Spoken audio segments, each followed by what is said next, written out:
On January 10th, 1970, a helicopter with 4 men aboard slipped into weather over Quảng Tín and never arrived. By nightfall, only a tail number remained, 66-00739, and a name entered into a ledger, Wayne Clouse Allen. He was 21, a crew chief who kept his gloves folded neatly, who tuned a guitar by ear. At home in Massachusetts, his mother Florence held the phone after the call ended, listening to the hum of the line. "They said he's missing," she told a neighbor, quietly. I can't pretend I know what that waiting felt like, only that it asked her to live without a body, without certainty, with a single word repeating for decades. Wayne Clouse Allen learned early how to listen closely, not just to people, but to things, strings, engines, the small warnings that came before something failed. In Tewksbury, Massachusetts, sound carried differently than it would later in the highlands of Quảng Tín. There were no rotor blades there, no radios crackling with clipped commands. Just basements, garages, and the steady, forgiving acoustics of rooms where young men believed time was still flexible. On a cold evening not long before his deployment, Wayne sat on a folding chair in Dave Chaplin's basement, his guitar balanced on his knee. He twisted the tuning peg a quarter turn, leaned in, and plucked the string again. "Too sharp," Dave said from across the room, already smiling. Wayne grinned without looking up. "That's because you're tone deaf." The band David and the Sensations had practiced in that basement for years. The concrete floor smelled faintly of oil and dust. An old space heater rattled in the corner, coughing out dry heat. Wayne always sat in the same spot, back to the washing machine, guitar case open at his feet, like a habit he didn't need to think about. He tuned by ear, never with a pitch pipe, trusting himself completely. It was a small thing, but it mattered to him. He played lead guitar, but never tried to dominate the sound. He listened for where the song needed him. When the rhythm slipped, he adjusted. When Dave missed a lyric, Wayne leaned into the melody and carried him through. That was how people remembered him later, not loud, not reckless, attentive, reliable. Between songs, Wayne wiped his hands on his jeans and reached into his jacket pocket. He pulled out a creased photograph and held it for a moment, before sliding it back. "Still carrying that thing everywhere?" Dave asked. Wayne nodded. "Makes the place feel closer." The photograph was nothing special to anyone else. A snapshot from home, faces crowded together, someone's arm half blocking the lens. It had been folded and unfolded so many times, the creases had gone soft. Wayne kept it with him, the way other men carried lucky coins or letters they never reread. He didn't talk about it much. He didn't have to. Later that night, when the practice wound down, Wayne carefully wiped the strings with a cloth before locking the guitar into its case. The routine never changed. Dave watched him do it, the same way he always had. "You're really going," Dave said finally.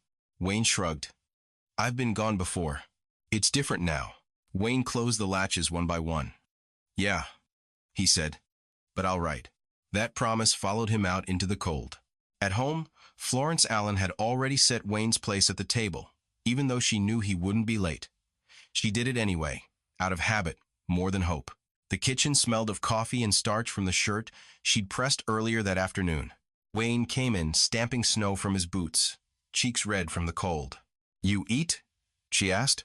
"A little," he said, dropping his jacket over the chair. "Dave kept us longer than planned." She slid a plate toward him without comment.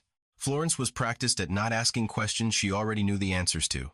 She watched him eat, the way mothers do when they know time has begun to shorten. He noticed her looking and smiled. "I'm fine, Ma." "I know," she said. Then, after a pause, "When do you leave again?" "Couple days." She nodded, hands folded around her mug. The clock over the sink ticked louder than usual. Florence had lived long enough to know when a room was changing around her. She reached across the table and touched his wrist. "Promise me you'll write," she said. Wayne swallowed and nodded. "Once I'm settled back at Chulai, first chance I get." "I'll be waiting," she said. I can't pretend I know what it felt like for her to hear that promise, only that it became something she would hold on to long after the words themselves had worn thin. Upstairs, Wayne packed the way he always did, methodically, without rushing. His crew chief gloves went into the side pocket of his bag, fingers tucked neatly inside themselves. He checked the seams, rubbed the leather once with his thumb. They were scuffed, broken in just right. He placed them carefully, not because they were sentimental, but because they were his. He added the photograph, folded the same way it had been every time before, a spare shirt, socks rolled tight. He paused at the doorway of his room and looked around, committing the layout to memory without realizing it, the way the light fell across the dresser, the small chip in the paint near the window frame. There was a plan, too, though he didn't talk about it much. When this was over, he wanted something ordinary. A steady job. Music on weekends. No more sleeping, wherever there was room. He imagined that future the way he imagined everything else, quietly, without decoration. In Vietnam, the days were louder. Wayne adapted quickly, because listening had always been his strength. At Chu Lai, the air carried a mix of jet fuel, wet earth, and salt from the coast. The helicopters never really stopped moving. Even at rest, they ticked and cooled like living things. Wayne was a crew chief now, and that meant responsibility long before the skids left the ground. Each morning, he walked the length of the UH-1C with his gloves on, running his hands along panels and fittings, eyes catching what others missed. He checked the Lycoming T-53 engine with care, knowing exactly how it should sound, how it should feel under his palm. "Everything good back there?" the pilot would ask. Wayne would tap the fuselage once. "She's ready." It wasn't bravado. It was confirmation. He flew with men who trusted him because he earned it daily. Captain Herbert Crosby liked things done by the book, and Wayne respected that. Warrant Officer George Howes was quieter, focused, his eyes always scanning. Francis Graziosi joked to cut the tension, tapping the ammo feed like it was a nervous habit. "Don't worry," Graziosi said once, grinning. "If anything goes wrong, Wayne'll hear it before it happens." Wayne didn't smile at that. He just nodded. On the morning of January 10th, 1970, the routine held. Wayne pulled on his gloves, flexed his fingers, and climbed into position. The metal was cold under his hands. The smell of oil was sharp. He glanced once at the photo, tucked securely away, then focused forward. The weather wasn't perfect, but it rarely was. He noted the clouds, the way the air felt heavier than usual. These were things you stored away, not worried over. The job was to be ready. "Firebird 91, you're lead," came the order. Captain Crosby acknowledged. "Copy that. To do 1,000. End quote. The helicopter lifted, vibration settling into Wayne's bones the way it always did. Below them, the ground fell away into green and shadow. Wayne scanned his sector, hand resting near the weapon, body braced against the movement. There was a moment brief, unremarkable, when everything felt almost calm. The formation held. The engine sounded right. Wayne allowed himself a single thought of home, of a basement and a guitar case snapped shut. Then the weather closed in. "Switching IFR," Crosby said over the intercom. Wayne acknowledged automatically. He adjusted his stance, eyes narrowing as visibility dropped. The sound changed subtly, the way it always did when conditions shifted. He leaned into the noise, listening for what mattered. That was the last normal moment. Later, people would try to draw a clean line between before and after. They would mark the time on reports, note coordinates, list names. But for Wayne, there was only the continuation of duty, the next adjustment, the next second of attention. Back in Tewksbury, Florence finished folding a stack of shirts and placed them in the drawer. Wayne no longer used. She paused, then reopened it and smoothed the top one again, as if correcting a mistake. The house settled around her. Outside, winter pressed in against the windows. "I'll write," Wayne had said. She believed him. This wasn't a statistic. This was a young man who tuned his guitar by ear, who folded his gloves just so, who carried a photograph until the edges softened. Whatever happened next would not erase those things, but it would interrupt them, leaving the people who loved him to fill the space with waiting. The weather did not arrive all at once. It layered itself over the flight, thin at first, then heavier, until the horizon folded inward. From Wayne Allen's position, in the back of Firebird 91, the world narrowed to instruments, sound, and the faint outline of the aircraft ahead. The jungle below disappeared into gray. Moisture crept into everything. Gloves, seams, breath. "Stay tight," Captain Herbert Crosby said over the intercom. "Copy," came the responses, clipped and professional. Wayne shifted his weight and braced his boots against the floor. The vibration through the fuselage changed, not dramatically, but enough to notice. He listened for the engine's rhythm, the subtle whine and pulse he knew as well as any chord progression back home. He adjusted his stance, one hand steadying himself, the other near the weapon he hoped he wouldn't need. The decision to switch to instrument flight rules was not dramatic. It was procedural. Crosby had made harder calls before. The clouds were low, the ceiling uncertain, but the route back to Chulai was familiar. Men flew this way every day. Wayne trusted that. He trusted the pilot, trusted the aircraft he had helped keep alive. Firebird 91. Switch frequency, Crosby ordered. That instruction, later written down in a report, would become the last recorded voice from the aircraft. There was no alarm in it. No raised tone. Just a man doing his job. The radio clicked. Then nothing followed. Behind them, the remaining helicopters in the formation pressed on. The weather thickened, then thinned again. By the time they broke through toward clearer air, Firebird 91 was gone from sight. At first, no one panicked. Separation happened. Radios failed. Crews reappeared late all the time. But minutes stretched. Any contact? One pilot asked. Negative, came the reply. At Chulai, controllers waited for a familiar blip to reappear. It didn't. At 1400 hours, the realization hardened into action. Search and rescue protocols activated, methodical and practiced. Helicopters spun up again, crews strapping in with the efficiency of men who had done this before. They flew low over the coordinates, where Firebird 91 was last expected to be. The jungle canopy was dense, unbroken. A continuous green that swallowed everything beneath it. Rain slicked the windshields. Fog clung stubbornly to the hills. Crews craned their necks, scanning for smoke, metal, any disruption that would signal impact. Nothing. One crew chief reported, voice flat. They widened the search. Flew patterns. Doubled back. The hours passed with no change in the view below. The Hueys burned fuel and patience in equal measure. By dusk, the weather forced them back. On paper, the report was brief. No wreckage observed, no emergency transmission received. Conditions unfavorable. For the men who flew those searches, it felt heavier than that. One pilot later said the jungle looked too perfect, as if it were hiding something deliberately.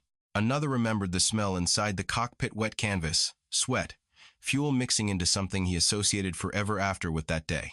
I can't pretend I know what it felt like to fly home without them, knowing 4 men had simply fallen out of the sky.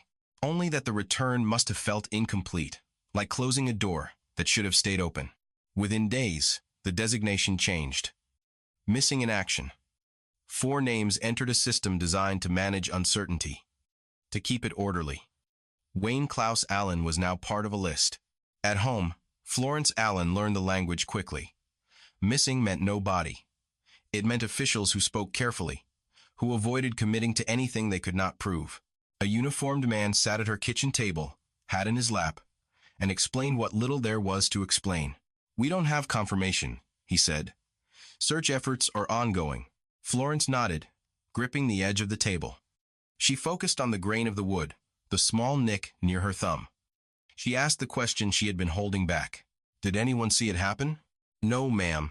She nodded again. After the man left, she stayed seated long after the coffee went cold. In the months that followed, the war moved forward as wars do. Units rotated.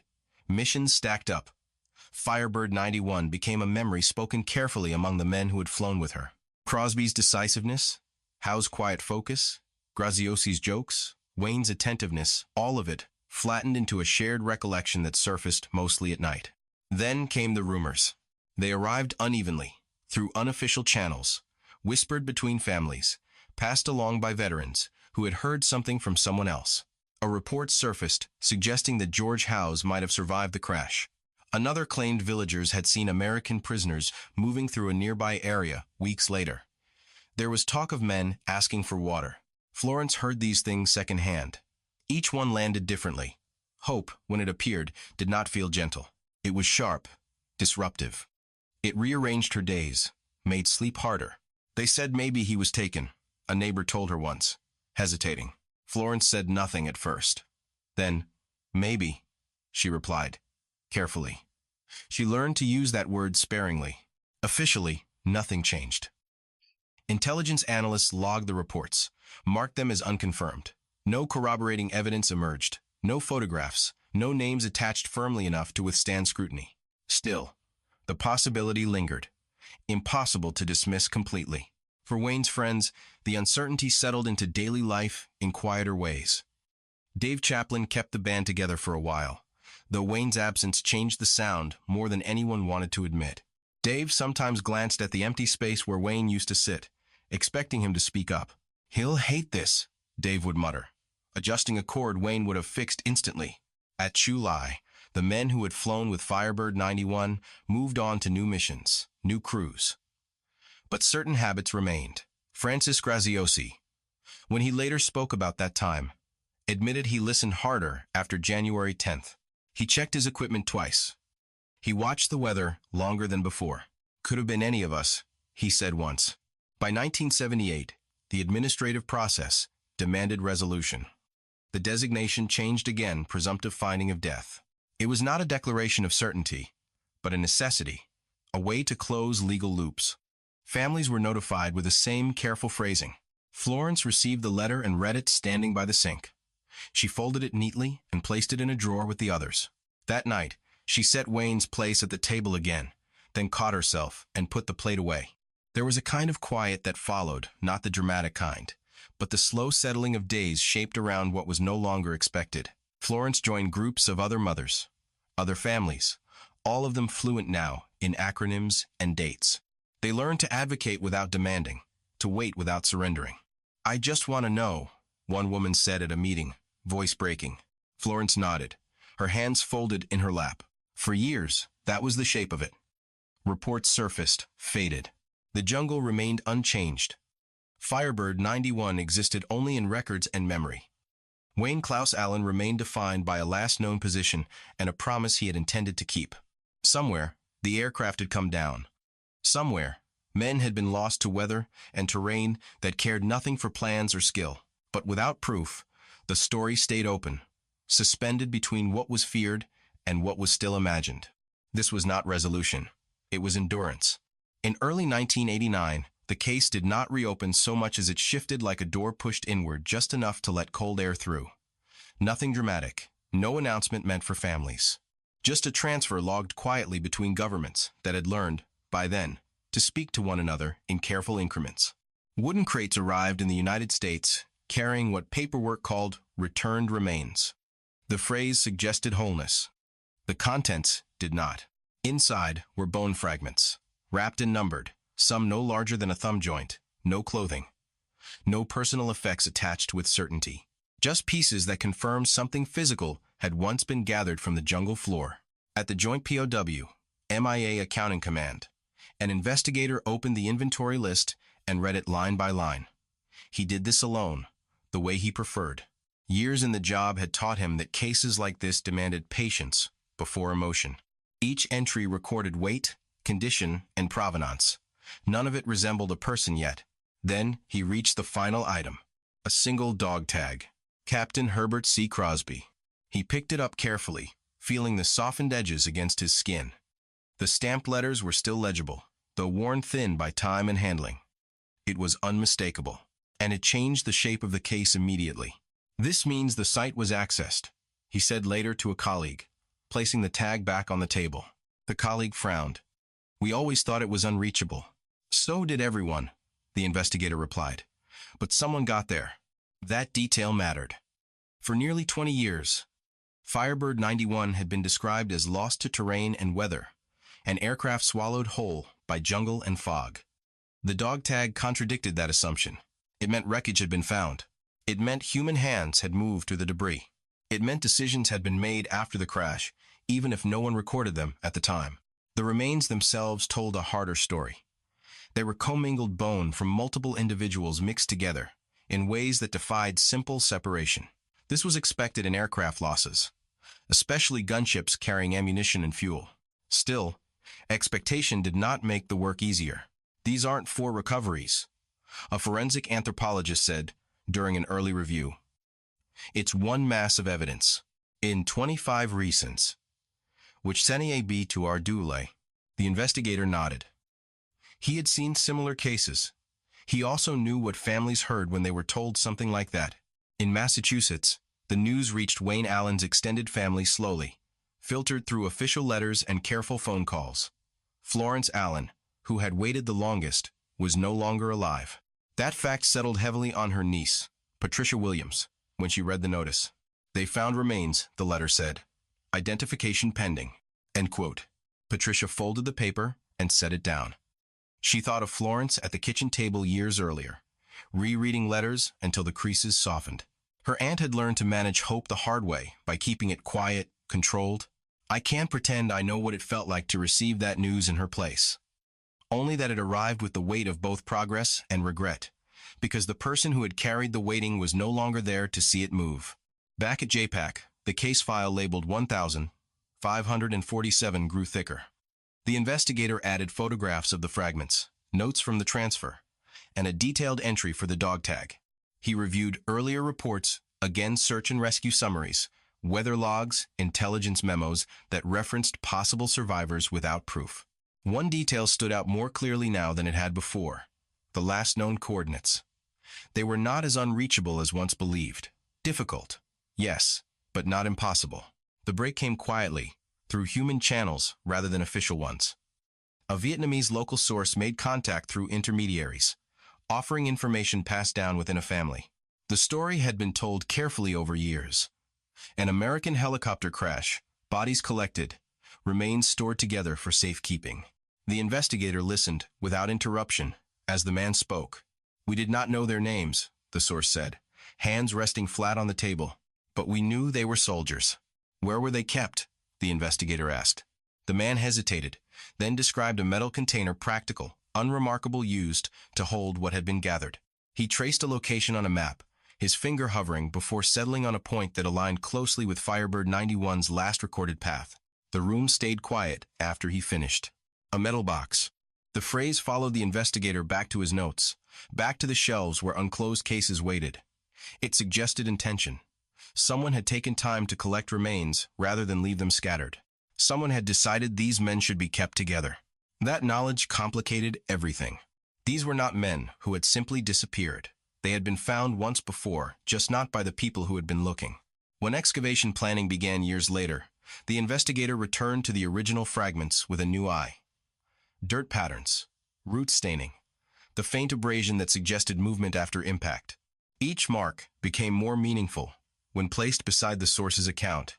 This isn't about discovery anymore, the anthropologist said during one session, examining a fragment under light. It's about separation. Science moved slowly, as it had to. No public statements were made. Families were not called prematurely.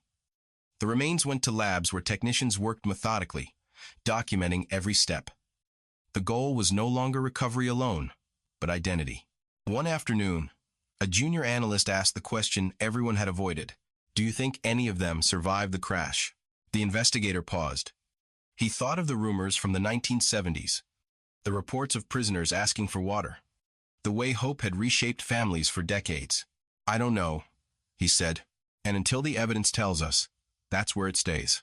For now, what existed were fragments. A dog tag worn smooth by time, and a metal box remembered by someone who had finally chosen to speak. The case was no longer frozen. It had begun to move again, but not toward an ending yet. The excavation did not begin with ceremony. There were no flags, no speeches, no sense of arrival. Just men and women standing in damp earth, checking measurements, confirming coordinates that had once existed only as pencil marks on a map. The hillside in Quang Nam looked like countless others. Thick vegetation, uneven ground, the smell of wet leaves pressed into soil. If the metal box had not been described so carefully, there would have been no way to know where to start. The first shovel went in quietly. A Vietnamese worker loosened the soil with practiced motions, careful not to rush. Each layer came away slowly, the ground resisting in places where roots had tightened their hold over decades. An American forensic anthropologist knelt nearby, notebook open, eyes trained on the exposed earth. "Stop there," she said after a few minutes. Her voice was calm, controlled. A dull edge of metal had appeared, barely visible beneath the dirt. The box was smaller than some had imagined, rectangular, unremarkable. rusted along the seams, its surface pitted from years underground. When it was lifted free, mud clung stubbornly to the corners. Everyone stood back as it was set down on a tarp. No one touched it for a moment. I can't pretend I know what it feels like to stand in front of something that has held human remains for decades. Only that the pause before opening it felt necessary, a brief acknowledgement that this object carried decisions made long ago by people who would never be named. The lid resisted at first. Then, with a low scrape of metal, it gave way. Inside were bags, cloth and plastic, layered, each tied off carefully. Bones had been cleaned of flesh before being stored, likely by villagers who did what they thought was right under circumstances they did not choose. Some fragments were wrapped separately. Others lay together, indistinguishable from one another at a glance. This was deliberate, the anthropologist said softly. Someone took care. The contents were documented in place before anything was moved. Photographs, measurements, soil samples. Each bag received a temporary identifier before being transferred to sealed containers for transport. The process was slow, methodical, almost ritualistic. A JPAC team member watched from the edge of the site, hands clasped behind his back. He had worked cases where remains were scattered across hillsides, lost to erosion and animals. This was different. This was containment. Whoever did this, he said quietly to the team leader, they meant to keep them together. I wouldn't to despot it. Back in the laboratory, the work changed character, but not intensity. The remains were laid out on padded tables under bright, unforgiving lights. Each fragment was cleaned again, catalogued and examined. The room smelled faintly of disinfectant and old earth. A DNA analyst at the Armed Forces DNA Identification Laboratory adjusted her gloves and leaned closer to a fragment no larger than a coin. Cortical bone, she said. Decent preservation, all things considered. And Prestons of the Plas. Decent was a relative term. 30-plus years underground had taken their toll. Heat, moisture, and time had degraded much of what science relied on. Nuclear DNA, the kind used in most identifications, was unlikely to survive in usable form. That left mitochondrial DNA. Unlike nuclear DNA, mtDNA existed in many copies within each cell. It endured where other genetic material failed. It passed unchanged from mother to child, a biological thread that could stretch across generations.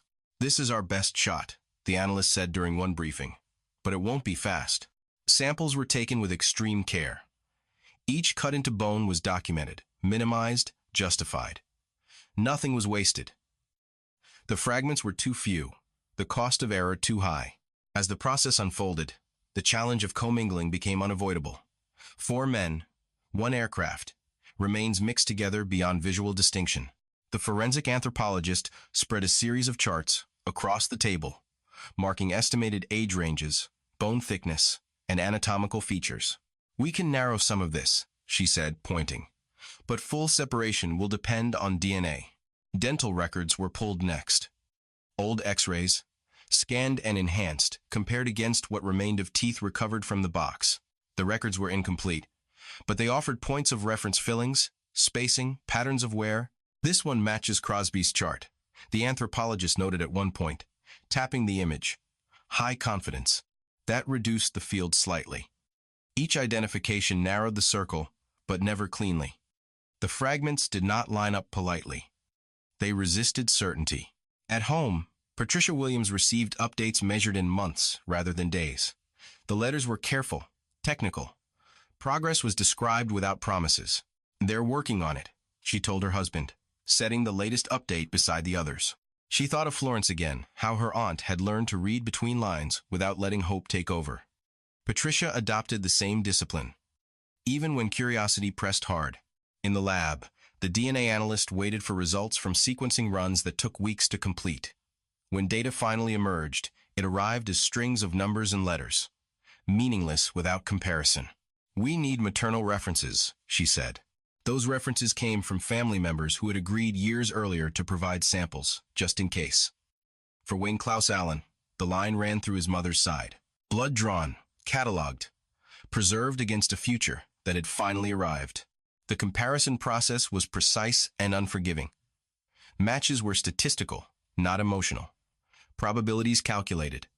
Thresholds crossed or not. One afternoon, the analyst looked up from her screen and removed her glasses. "We have consistency here," she said to the forensic lead. "High likelihood, not conclusive yet, but strong." They reviewed the data together, rechecked calculations, eliminated contamination. The numbers held. "This could be Allen," the anthropologist said. "Careful even now." "Could," the analyst echoed. "I can't pretend I know what it feels like to carry that word for months, knowing how much rests on it. Only that, science, in moments like this, carries a human weight it never asked for." The work continued. More samples, more cross-checks. Each confirmation reduced uncertainty, but did not erase it. Only when all other possibilities had been excluded did the conclusion begin to solidify. By then, the metal box sat empty in storage, its purpose fulfilled. The fragments it had held were no longer just remnants. They were evidence arranged into meaning. "This is as close as we can get," the lead investigator said during the final review. "And it's enough." The recommendation moved forward for official identification, subject to final approval. It would still take time, months of verification, paperwork, and review. But the reconstruction was complete in the way that mattered most.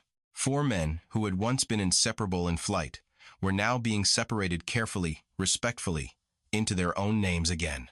The letter was dated December 19th, 2006. It arrived in an envelope heavier than it needed to be, the paper inside stiff with formality.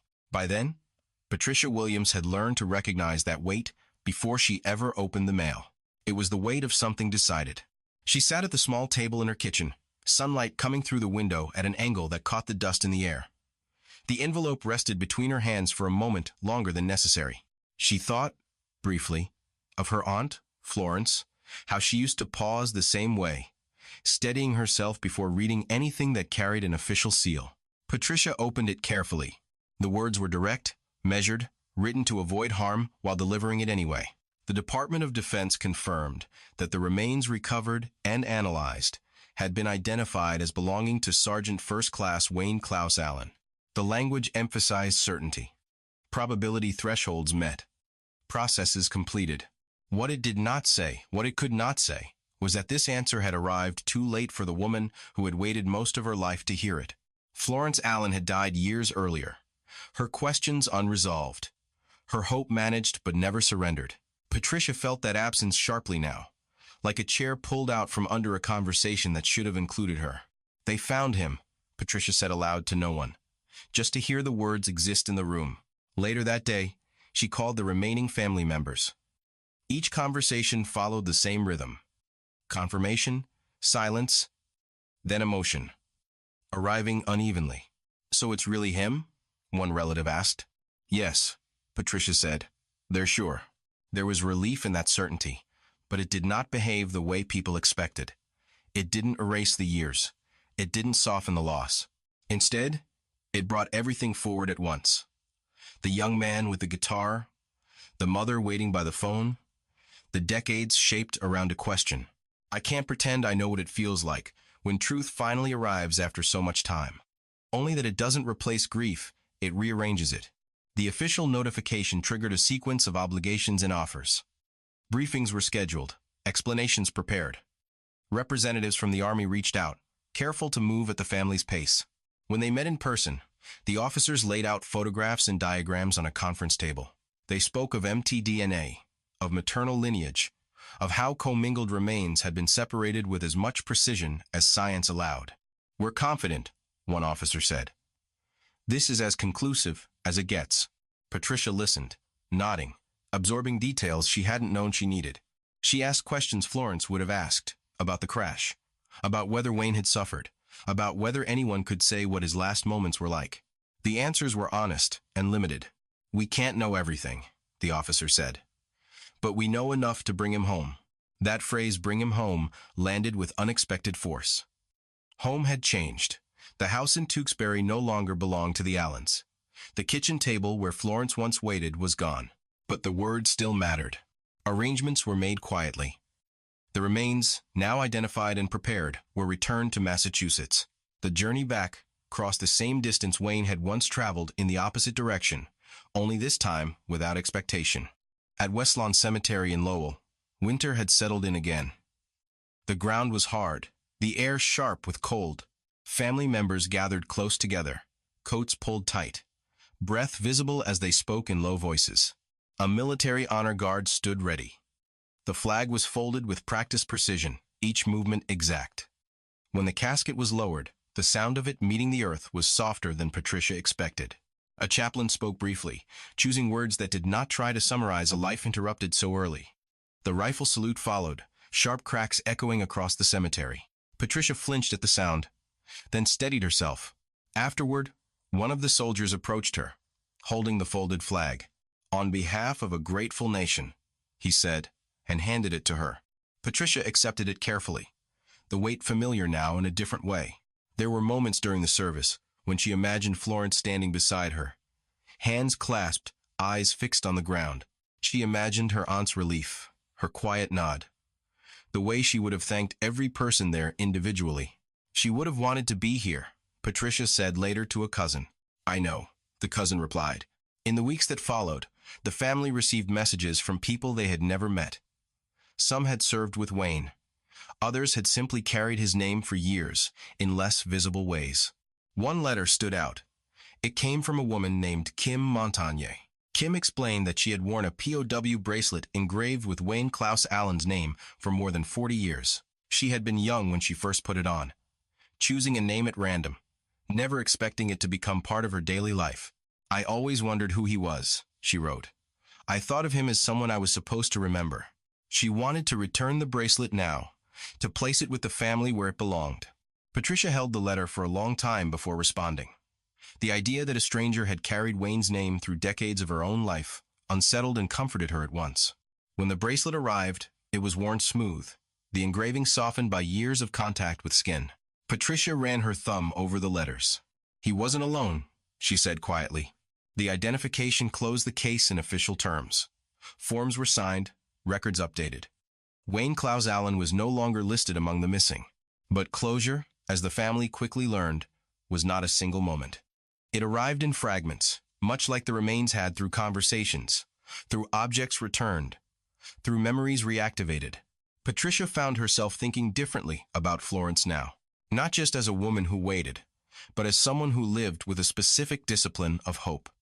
She had learned to carry uncertainty without letting it consume her. That, Patricia realized, was its own kind of strength. She used to say, "I just want the truth," Patricia recalled. "Not a story, just the truth." In the end, that was what arrived. Not dramatic, not complete, but real. West Lawn Cemetery did not change its routines for Wayne Clouse Allen's arrival. The grounds crew unlocked the gate at the same hour. The flagpole creaked in the same wind. Gravel crunched under tires as visitors came and went. That ordinariness mattered more than ceremony. It meant Wayne had been placed back into the world of schedules and care, no longer suspended between categories. His grave sat on a slight rise. In the mornings, frost sometimes clung to the grass longer there than elsewhere. Patricia Williams noticed it the first time she came alone, a few weeks after the service. She stood with her hands in her coat pockets, breath fogging the air, and read the stone again even though she already knew every line. Sergeant First Class, Wayne Clouse Allen, United States Army, Vietnam. The dates were clean, the letters sharp. She reached down and brushed away a thin layer of pine needles that had gathered overnight. It felt like a small duty, one she could repeat without thinking too much. She did it every visit after that, a habit forming quietly. "This looks right," she said once, speaking aloud without realizing it. Nearby, an older man paused at the adjacent headstone. He nodded to her politely, then glanced at Wayne's marker. "Vietnam?" he asked. "Yes," Patricia said. He stood for a moment longer, then said, "My brother never came back either." He didn't say the name. He didn't need to. They shared the space briefly. Then he moved on. Wayne's burial closed the case file, but opened other, smaller continuations. The POW bracelet Kim Montagne had worn for 4 decades was placed in a shadow box with photographs and letters. Patricia mounted it carefully, angling it so the engraving caught the light. The metal was warmer to the touch than she expected, as if it had absorbed something from the years it spent against another person's skin. Kim came to visit once, quietly, without fanfare. She stood with Patricia in the living room, both women unsure at first how to behave around one another. "I didn't know him," Kim said, hands clasped tightly. "But I thought about him a lot." Patricia nodded. "That counts."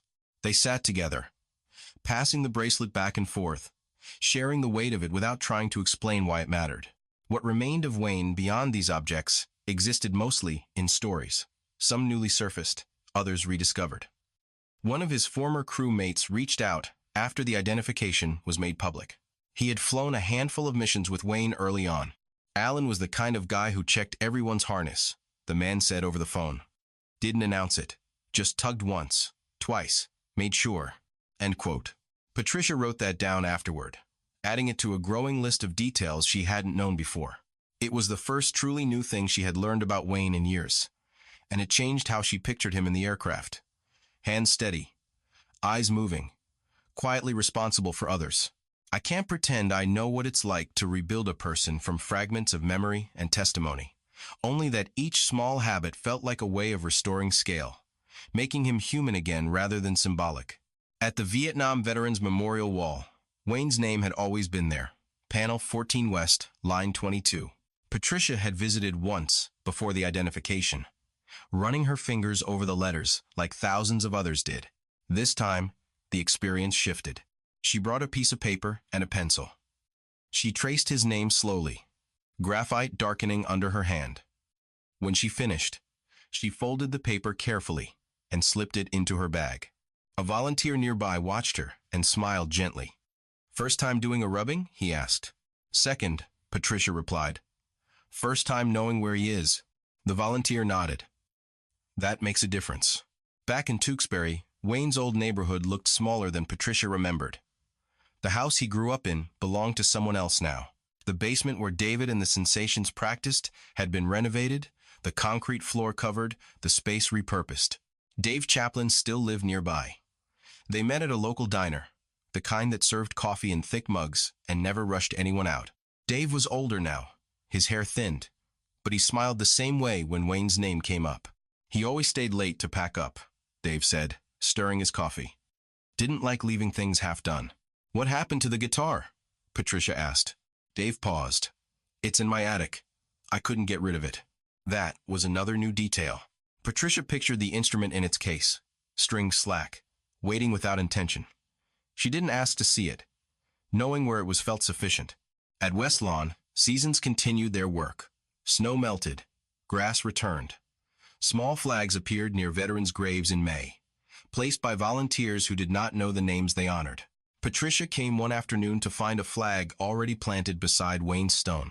She crouched down and straightened it. "Thank you," she said quietly, not sure to whom. The Army sent one final packet, months later: commendations, service summaries, a letter formally closing the accounting. Patricia read it once, then filed it away. The administrative language felt distant now, a record rather than a reckoning. What mattered more were the changes in routine that followed. She stopped scanning lists of unresolved cases online. She no longer flinched when the phone rang late. The long vigilance Florence had lived with did not transfer intact to the next generation. It eased, finally. And yet, Wayne's presence did not fade. It sharpened. On one visit to the cemetery, Patricia brought her young nephew. He asked questions the way children do, direct and unguarded. "Is he our uncle?" the boy asked, pointing at the stone. "Yes," Patricia said. "Did he like music?" She smiled. "Yes, he did." Interest. "We have a no better." The boy nodded, satisfied, and placed a small stone at the base of the marker, copying what he had seen others do. It was smooth and warm from his hand. That gesture, unplanned, uncomplicated, felt like continuity. In the end, what remained of Wayne Clouse Allen was not a case number or a recovered fragment. It was a set of habits remembered by others. Checking harnesses, tuning by ear, folding gloves neatly.